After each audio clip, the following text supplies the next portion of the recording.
यथार्थ मोक्ष पथ।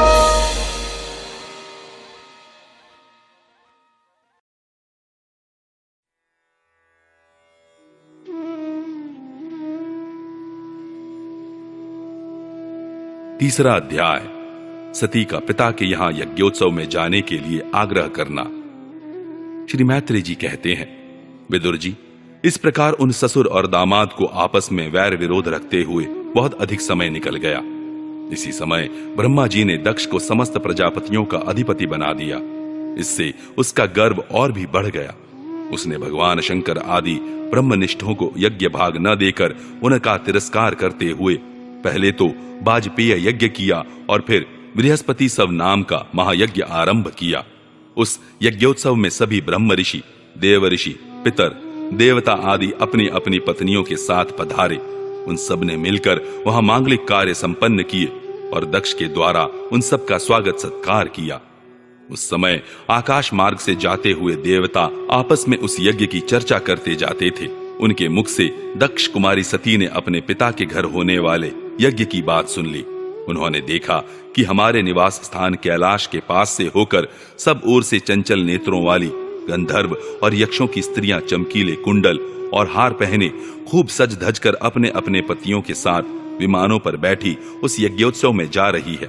इससे उन्हें भी बड़ी उत्सुकता हुई और उन्होंने अपने पति भगवान भूतनाथ से कहा। सती ने कहा, वामदेव, सुना है इस समय आपके ससुर दक्ष प्रजापति के यहाँ बड़ा भारी यज्ञोत्सव हो रहा है। देखिए, ये सब देवता वहीं जा रहे हैं। यदि आपकी इच्छा हो तो हम भी चलें। इस समय अपने आत्मियों से मिलने के लिए मेरी बहनें भी अपने अपने पतियों के सहित वहां अवश्य आएंगी। मैं भी चाहती हूं कि आपके साथ वहां जाकर माता पिता के दिए हुए गहने, कपड़े आदि उपहार स्वीकार करूं। वहां अपने पतियों से सम्मानित बहनों, मौसियों और स्नेहार्द्र हृदया जननी को देखने के लिए मेरा मन बहुत दिनों से उत्सुक है। कल्याणमय, इसके सिवा वहां महर्षियों का रचा हुआ श्रेष्ठ यज्ञ भी देखने को मिलेगा। अजन्मा प्रभु, आप जगत की उत्पत्ति के हेतु हैं। आपकी माया से रचा हुआ यह परम आश्चर्यमय त्रिगुणात्मक जगत आप ही में भास रहा है। किंतु मैं तो स्त्री स्वभाव होने के कारण आपके तत्व से अनभिज्ञ और बहुत दीन हूं। इसलिए इस समय अपनी जन्मभूमि देखने को बहुत उत्सुक हो रही हूं। जन्म रहित नीलकंठ, देखिए, इनमें कितनी ही स्त्रियां तो ऐसी हैं जिनका दक्ष से कोई संबंध भी नहीं है। फिर भी वे अपने अपने पतियों के सहित सज धज कर झुंड की झुंड वहां जा रही हैं। वहां जाने वाली इन देवांगनाओं के राजहंस के समान श्वेत विमानों से आकाश मंडल कैसा सुशोभित हो रहा है।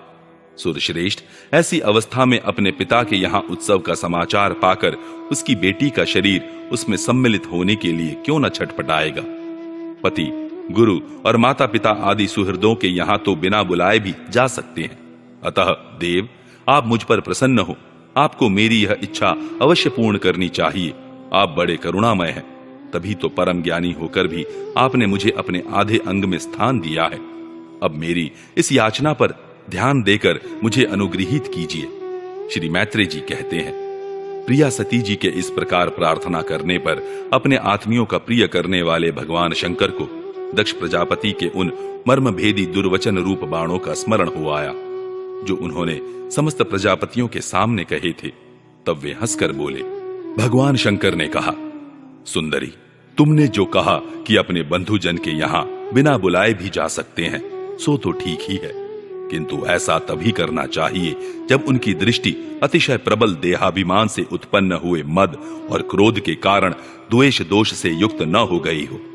विद्या, तप, धन, सुदृढ़ शरीर, युवावस्था और उच्च कुल, ये 6 सत्पुरुषों के तो गुण हैं, परंतु नीच पुरुषों में यही अवगुण हो जाते हैं, क्योंकि इनसे उनका अभिमान बढ़ जाता है और दृष्टि दोष युक्त हो जाती है एवं विवेक शक्ति नष्ट हो जाती है।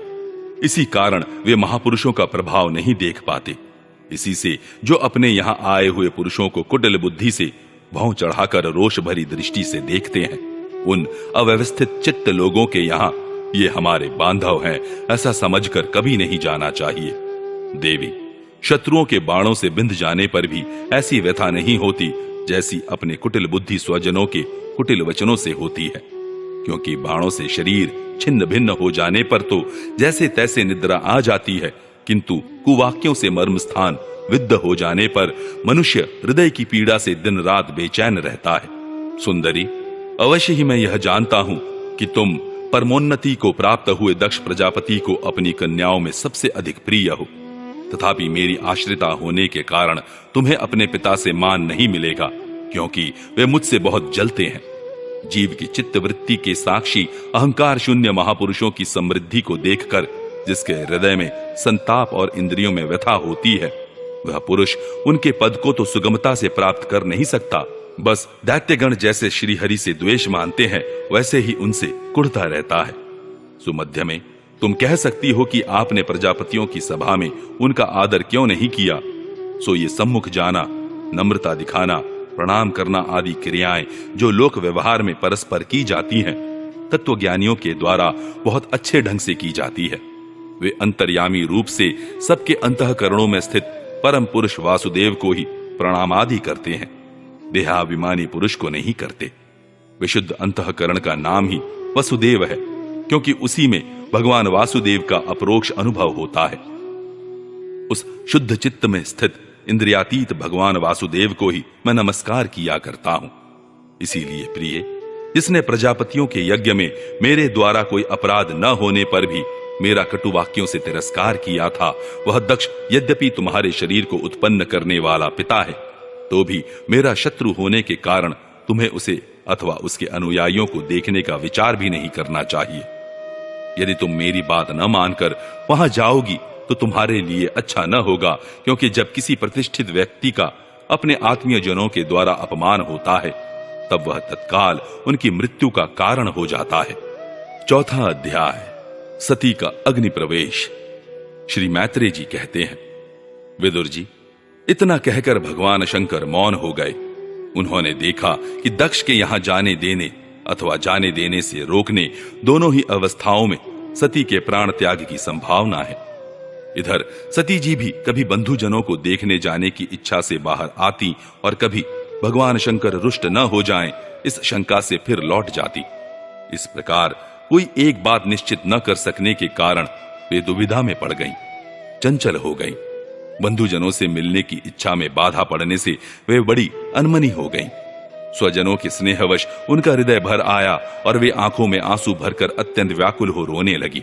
उनका शरीर थर-थर कांपने लगा और वे अप्रतिम पुरुष भगवान शंकर की ओर इस प्रकार रोषपूर्ण दृष्टि से देखने लगी मानो उन्हें भस्म कर देंगी।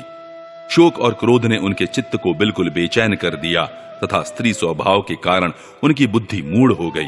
जिन्होंने प्रीतिवश उन्हें अपना आधा अंग तक दे दिया था, उन सत्पुरुषों के प्रिय भगवान शंकर को भी छोड़कर वे लंबी लंबी सांस लेती हुई अपने माता पिता के घर चल दी।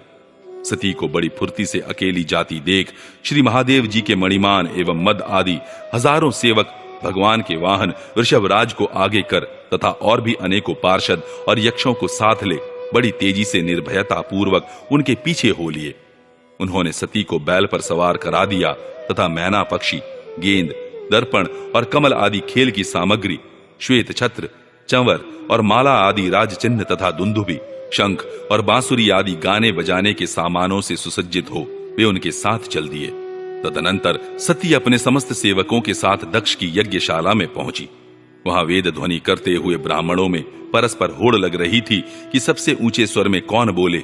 सब ओर ब्रह्म ऋषि और देवता विराजमान थे तथा जहां तहां मिट्टी, काठ, लोहे, सोने, डाब और चर्म के पात्र रखे हुए थे।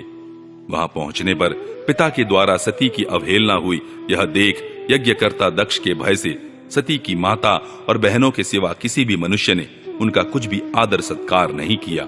अवश्य ही उनकी माता और बहनें बहुत प्रसन्न हुई और प्रेम से गदगद होकर उन्होंने सती जी को आदर पूर्वक गले लगाया। किंतु सती जी ने पिता से अपमानित होने के कारण बहनों के कुशल प्रश्न सहित प्रेम पूर्ण वार्तालाप तथा माता और मौसियों के सम्मान पूर्वक दिए हुए उपहार और सुंदर आसनादि को स्वीकार नहीं किया। सर्वलोकेश्वरी देवी सती का यज्ञ मंडप में तो अनादर हुआ ही था, उन्होंने यह भी देखा कि उस यज्ञ में भगवान शंकर के लिए कोई भाग नहीं दिया गया है और पिता दक्ष उनका बड़ा अपमान कर रहा है। इससे उन्हें बहुत क्रोध हुआ, ऐसा जान पड़ता था मानो वे अपने रोष से संपूर्ण लोकों को भस्म कर देंगी। दक्ष को कर्म मार्ग के अभ्यास से बहुत घमंड हो गया था। उसे शिवजी से द्वेष करते देख जब सती के साथ आए हुए भूत उसे मारने को तैयार हुए तो देवी सती ने उन्हें अपने तेज से रोक दिया और सब लोगों को सुनाकर पिता की निंदा करते हुए क्रोध से लड़खड़ाती हुई वाणी में कहा। देवी सती ने कहा, पिताजी, भगवान शंकर से बड़ा तो संसार में कोई भी नहीं है। वे तो सभी देहधारियों के प्रिय आत्मा है। उनका न कोई प्रिय है न अप्रिय, अतएव उनका किसी भी प्राणी से वैर नहीं है। वे तो सबके कारण एवं सर्वरूप हैं। आपके सिवा और ऐसा कौन है जो उनसे विरोध करेगा? द्विजवर, आप जैसे लोग दूसरों के गुणों में भी दोष ही देखते हैं, किंतु कोई साधु पुरुष ऐसा नहीं करते। जो लोग दोष देखने की बात तो अलग रही, दूसरों के थोड़े से गुण को भी बड़े रूप में देखना चाहते हैं, वे सबसे श्रेष्ठ हैं। खेद है कि आपने ऐसे महापुरुषों पर भी दोषारोपण ही किया। जो दुष्ट मनुष्य इस शवरूप जड़ शरीर को ही आत्मा मानते हैं, वे यदि ईर्ष्यावश सर्वदा ही महापुरुषों की निंदा करें तो यह कोई आश्चर्य की बात नहीं है, क्योंकि महापुरुष तो उनकी इस चेष्टा पर कोई ध्यान नहीं देते, परंतु उनके चरणों की धूलि उनके इस अपराध को न सहकर उनका तेज नष्ट कर देती है। अतः महापुरुषों की निंदा जैसा जघन्य कार्य उन दुष्ट पुरुषों को ही शोभा देता है, जिनका शिव यह 2 अक्षरों का नाम प्रसंगवश एक बार भी मुख से निकल जाने पर मनुष्य के समस्त पापों को तत्काल नष्ट कर देता है और जिनकी आज्ञा का कोई भी उल्लंघन नहीं कर सकता। अहो, उन्हीं पवित्र कीर्ति मंगलमय भगवान शंकर से आप द्वेष करते हैं। अवश्य ही आप अमंगल रूप हैं। अरे, महापुरुषों के मन मधुकर ब्रह्मानंदमय रस का पान करने की इच्छा से जिनके चरण कमलों का निरंतर सेवन किया करते हैं और जिनके चरणारविंद सकाम पुरुषों को उनके अभीष्ट भोग भी देते हैं, उन विश्व बंधु भगवान शिव से आप वैर करते हैं। वे केवल नाम मात्र के शिव हैं। उनका वेश अशिव रूप, अमंगल रूप है। इस बात को आपके सिवा दूसरे कोई देवता संभवतः नहीं जानते, क्योंकि जो भगवान शिव शमशान भूमिस्थ नरमुंडों की माला, चिता की भस्म और हड्डियां पहने, जटा बिखेरे भूत पिशाचों के साथ शमशान में निवास करते हैं, उन्हीं के चरणों पर से गिरे हुए निर्माल्य को ब्रह्मा आदि देवता अपने सिर पर धारण करते हैं। यदि निरंकुश लोग धर्म मर्यादा की रक्षा करने वाले अपने पूजनीय स्वामी की निंदा करें तो अपने में उसे दंड देने की शक्ति न होने पर कान बंद करके वहां से चला जाए, और यदि शक्ति हो तो बलपूर्वक पकड़कर उस बकवाद करने वाली अमंगल रूप दुष्ट जिह्वा को काट डाले। इस पाप को रोकने के लिए स्वयं अपने प्राण तक दे दे, यही धर्म है। आप भगवान नीलकंठ की निंदा करने वाले हैं, इसलिए आपसे उत्पन्न हुए इस शरीर को अब मैं नहीं रख सकती। यदि भूल से कोई निंदित वस्तु खा ली जाए तो उसे वमन करके निकाल देने से ही मनुष्य की शुद्धि बताई जाती है। जो महामुनि निरंतर अपने स्वरूप में ही रमण करते हैं, उनकी बुद्धि सर्वथा वेद के विधि निषेधमय वाक्यों का अनुसरण नहीं करती। जिस प्रकार देवता और मनुष्यों की गति में भेद रहता है, उसी प्रकार ज्ञानी और अज्ञानी की स्थिति भी एक सी नहीं होती। इसलिए मनुष्य को चाहिए कि वह अपने ही धर्म मार्ग में स्थित रहते हुए भी दूसरों के मार्ग की निंदा न करे। प्रवृत्ति और निवृत्ति रूप दोनों ही प्रकार के कर्म ठीक हैं। वेद में उनके अलग अलग रागी और विरागी 2 प्रकार के अधिकारी बताए गए हैं। परस्पर विरोधी होने के कारण इन दोनों प्रकार के कर्मों का एक साथ एक ही पुरुष के द्वारा आचरण नहीं किया जा सकता। भगवान शंकर तो परब्रह्म परमात्मा है, उन्हें इन दोनों में से किसी भी प्रकार का कर्म करने की आवश्यकता नहीं है। पिताजी, हमारा ऐश्वर्य अव्यक्त है, आत्मज्ञानी महापुरुष ही उसका सेवन कर सकते हैं।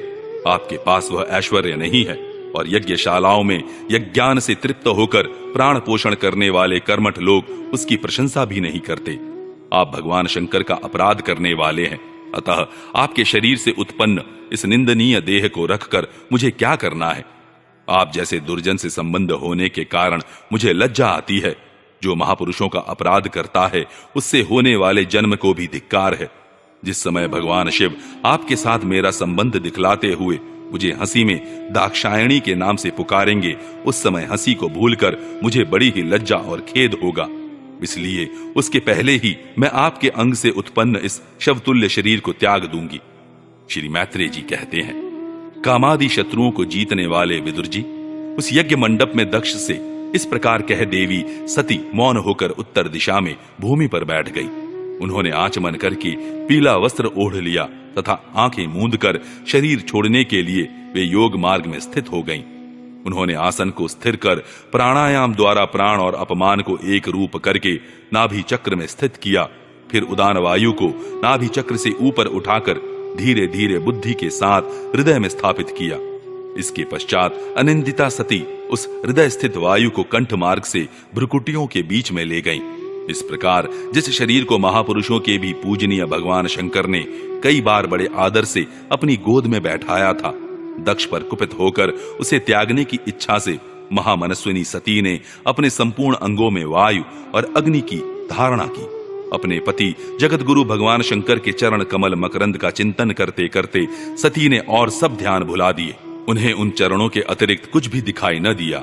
इससे वे सर्वथा निर्दोष अर्थात मैं दक्ष कन्या हूं ऐसे अभिमान से भी मुक्त हो गईं और उनका शरीर तुरंत ही योगाग्नि से जल उठा।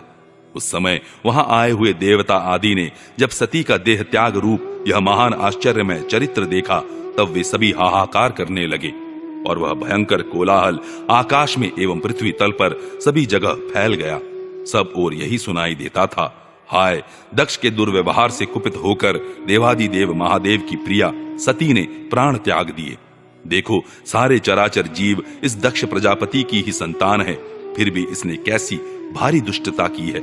इसकी पुत्री शुद्ध हृदया सती सदा ही मान पाने के योग्य थी, किंतु इसने उसका ऐसा निरादर किया कि उसने प्राण त्याग दिए।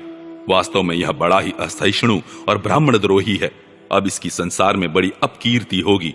जब इसकी पुत्री सती इसी के अपराध से प्राण त्याग करने को तैयार हुई, तब भी इस शंकर द्रोही ने उसे रोका तक नहीं। जिस समय सब लोग ऐसा कह रहे थे, उसी समय शिवजी के पार्षद सती का यह अद्भुत प्राण त्याग देख अस्त्र शस्त्र लेकर दक्ष को मारने के लिए उठ खड़े हुए। उनके आक्रमण का वेग देखकर भगवान भृगु ने यज्ञ में विघ्न डालने वालों का नाश करने के लिए अपतहम रक्ष इत्यादि मंत्र का उच्चारण करते हुए दक्षिणाग्नि में आहुति दी। अध्वर्यु भृगु ने ज्यों ही आहुति छोड़ी कि यज्ञ कुंड से ऋभु नाम के हजारों तेजस्वी देवता प्रकट हो गए। इन्होंने अपनी तपस्या के प्रभाव से चंद्रलोक प्राप्त किया था। उन ब्रह्म तेज संपन्न देवताओं ने जलती हुई लकड़ियों से आक्रमण किया तो समस्त गुह्यक और प्रमथगण इधर उधर भाग गए। 5वां अध्याय वीरभद्रकृत दक्ष यज्ञ विध्वंस और दक्ष वध। श्री मैत्रेय जी कहते हैं, महादेव जी ने जब देवर्षि नारद के मुख से सुना कि अपने पिता दक्ष के अपमानित होने के कारण देवी सती ने प्राण त्याग दिए हैं और उसकी यज्ञ वेदी से प्रकट हुए ऋभुओं ने उनके पार्षदों की सेना को मारकर भगा दिया है, तब उन्हें बड़ा ही क्रोध हुआ। उन्होंने उग्र रूप धारण कर क्रोध के मारे होठ चबाते हुए अपनी एक जटा उखाड़ ली, जो बिजली और आग की लपट के समान दीप्त हो रही थी, और सहसा खड़े होकर बड़े गंभीर अट्टहास के साथ उसे पृथ्वी पर पटक दिया। उससे तुरंत ही एक बड़ा भारी लंबा चौड़ा पुरुष उत्पन्न हुआ। उसका शरीर इतना विशाल था कि वह स्वर्ग को स्पर्श कर रहा था। उसके 1000 भुजाएं थी, मेघ के समान श्याम वर्ण था, सूर्य के समान जलते हुए 3 नेत्र थे, विकराल दाढ़ें थी और अग्नि की ज्वालाओं के समान लाल लाल जटाएं थी। उसके गले में नरमुंडों की माला थी और हाथों में तरह तरह के अस्त्र शस्त्र थे। जब उसने हाथ जोड़कर पूछा, भगवान मैं क्या करूं, तो भगवान भूतनाथ ने कहा, वीर रुद्र तू मेरा अंश है, इसलिए मेरे पार्षदों का अधिनायक बनकर तू तुरंत ही जा और दक्ष तथा उसके यज्ञ को नष्ट कर दे। प्यारे विदुर जी, जब देवाधिदेव भगवान शंकर ने क्रोध में भरकर ऐसी आज्ञा दी, तब वीरभद्र उनकी परिक्रमा करके चलने को तैयार हो गए। उस समय उन्हें ऐसा मालूम होने लगा कि मेरे वेग का सामना करने वाला संसार में कोई नहीं है और मैं बड़े से बड़े वीर का भी वेग सहन कर सकता हूं। वे भयंकर सिंहनाद करते हुए एक अति कराल त्रिशूल हाथ में लेकर दक्ष के यज्ञ मंडप की ओर दौड़े। उनका त्रिशूल संसार संहारक मृत्यु का भी संहार करने में समर्थ था। भगवान रुद्र के और भी बहुत से सेवक गर्जना करते हुए उनके पीछे हो लिए। उस समय वीरभद्र के पैरों के नुपुरादि आभूषण झनन झनन बजते जाते थे। इधर यज्ञशाला में बैठे हुए ऋत्विज, यजमान, सदस्य तथा अन्य ब्राह्मण और ब्राह्मणियों ने जब उत्तर दिशा की ओर धूल उड़ती देखी, तब वे सोचने लगे, अरे यह अंधेरा सा कैसे होता आ रहा है, यह धूल कहां से छा गई। इस समय न तो आंधी ही चल रही है और न कहीं लुटेरे ही सुने जाते हैं, क्योंकि अपराधियों को कठोर दंड देने वाला राजा प्राचीन बरही अभी जीवित है। अभी गौओं के आने का समय भी नहीं हुआ है, फिर यह धूल कहां से आई। क्या इसी समय संसार का प्रलय तो नहीं होने वाला है। तब दक्ष पत्नी प्रसूति एवं अन्य स्त्रियों ने व्याकुल होकर कहा, प्रजापति दक्ष ने अपनी सारी कन्याओं के सामने बेचारी निरपराधा सती का तिरस्कार किया था। मालूम होता है यह उसी पाप का फल है।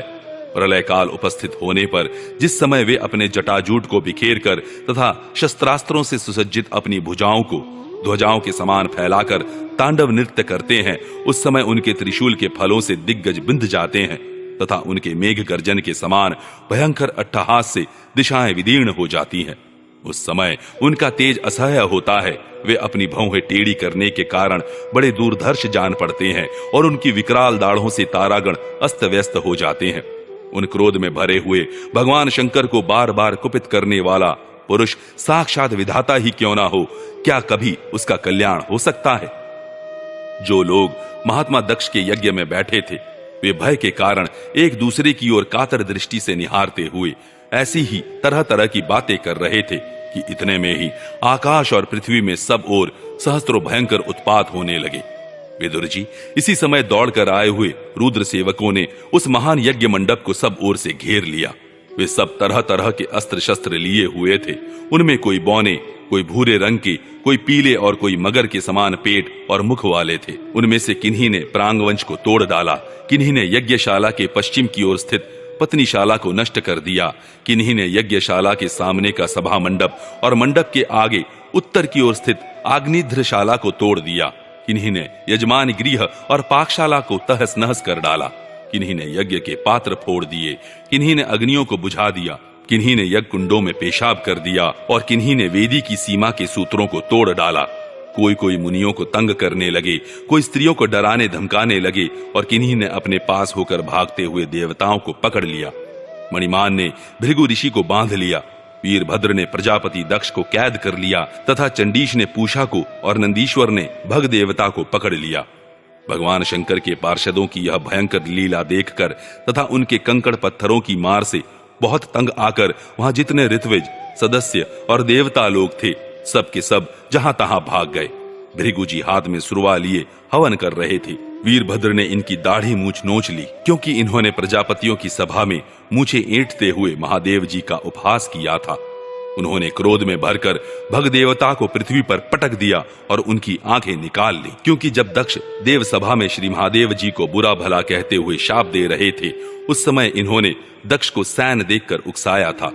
इसके पश्चात जैसे अनिरुद्ध के विवाह के समय बलराम जी ने कलिंगराज के दांत उखाड़े थे, उसी प्रकार उन्होंने पूषा के दांत तोड़ दिए, क्योंकि जब दक्ष ने महादेव जी को गालियां दी थी, उस समय ये दांत दिखाकर हंसे थे। फिर वे दक्ष की छाती पर बैठकर एक तेज तलवार से उसका सिर काटने लगे, परंतु बहुत प्रयत्न करने पर भी वे उस समय उसे धड़ से अलग न कर सके। जब किसी भी प्रकार के अस्त्र शस्त्रों से दक्ष की त्वचा नहीं कटी, तब वीरभद्र को बड़ा आश्चर्य हुआ और वे बहुत देर तक विचार करते रहे। तब उन्होंने यज्ञ मंडप में यज्ञ पशुओं को जिस प्रकार मारा जाता था, उसे देखकर उसी प्रकार दक्ष रूप उस यजमान पशु का सिर धड़ से अलग कर दिया। यह देखकर भूत, प्रेत और पिशाचादि तो उनके इस कर्म की प्रशंसा करते हुए वाह वाह करने लगे और दक्ष के दलवालों में हाहाकार मच गया। वीरभद्र ने अत्यंत कुपित होकर दक्ष के सिर को यज्ञ की दक्षिणाग्नि में डाल दिया और उस यज्ञशाला में आग लगाकर यज्ञ को विध्वंस करके वे कैलाश पर्वत को लौट गए।